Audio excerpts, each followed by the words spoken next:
Hello, thank you for joining me. I'm Heather from Teaching with Coffee and Mascara, and today we are going to talk all about we're going to get started on a classroom management series, but that first part of classroom management is actually building your classroom community. And so we are going to talk about what I believe is the first step in building your classroom community.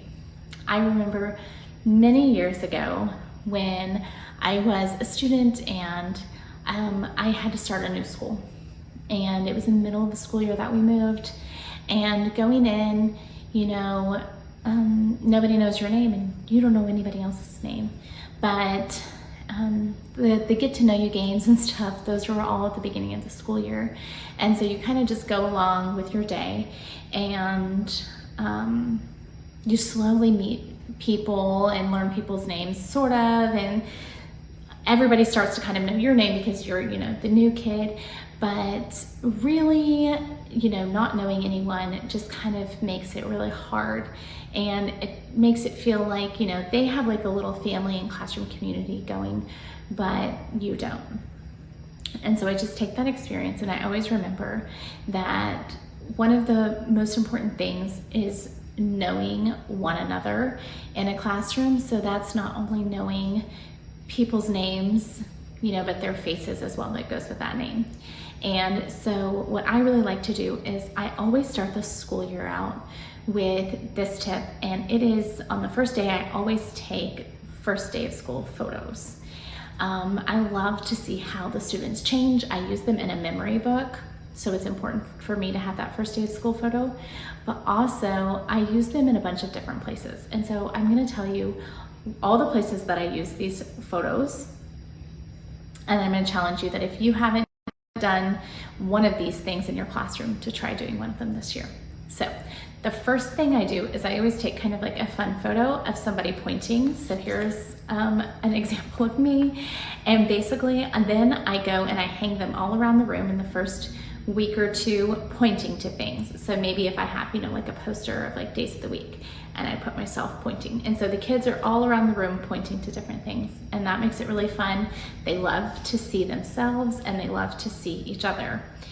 Then that just helps students, start to feel like they're a part of that classroom too.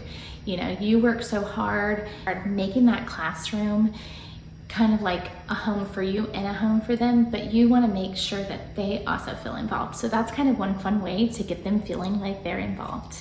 The next thing I use my photos for is what I believe is probably one of the most important, and that is for my word wall / sound wall.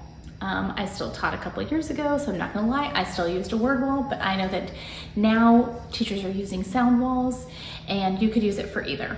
So basically, you just have something that looks like this, has their name and their photo, and then you put it with the H's or whatever sound their name makes. And those are always, that's the very first thing that I put on my word wall / sound wall, is students' photos with their names. And we use this for a couple of things. And I also believe that it's so important in not just lower elementary classrooms, but also upper elementary classrooms. So for a couple of reasons. So reason number one, it starts for us to learn each other's names.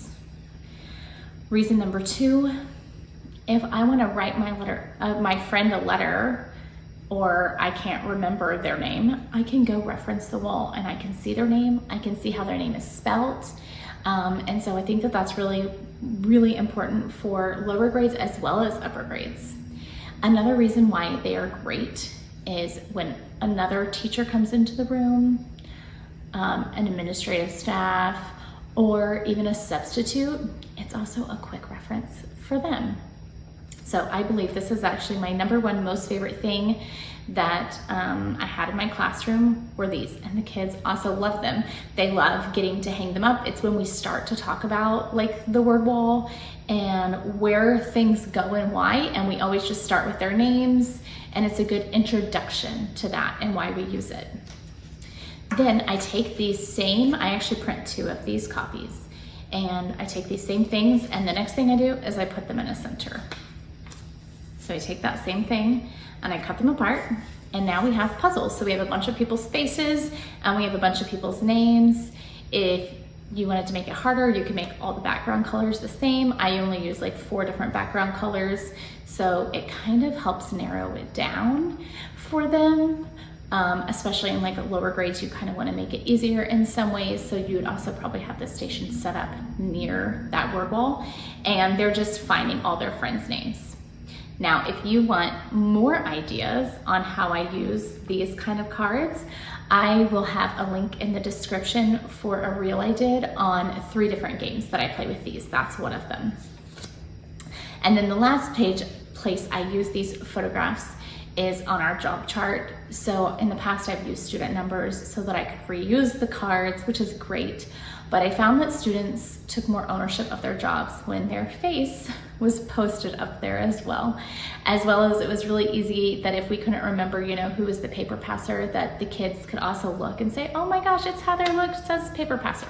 So I use that same photograph in 3 different places. So if you want to hear more about ways to build a classroom community, I hope that you will join me next Sunday, and I hope to see you there. We're talking all about the best ways to get to know your students. If you're interested in more from me, you really might like some of these classroom management videos.